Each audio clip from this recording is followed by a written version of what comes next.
couple of extra seconds just in case. Hey everybody, and welcome to Robin's house.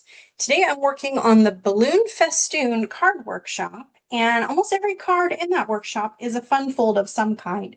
So to me, this is one of the easiest fun folds that still looks pretty impressive. So I just wanted to show you quickly how to do it. And I usually do 2 cards at once because that's the most fun. So this card is actually folded right down the center. So a normal card is 4 1/4. So that means that each of my scorings are going to be at 2 1/8 because 2 1/8 is half of 1 1/4. So I'm going to go to 2 1/8. I'm going to score the whole sheet. I'll take it to 2 1/8 again. I can see it here on the bottom. So 2 1/8.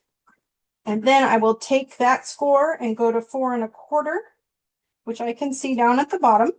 And then I will just slice everything else off. And then when I take it, I can slice it at 5 1/2 because that is how tall a card is. And slice it again at 5 1/2. And now I have 2 working card bases that are ready to accept whatever design we have in store. And it is perfectly halfway and super easy. So I hope that was helpful. Thank you so much for watching. Happy crafting!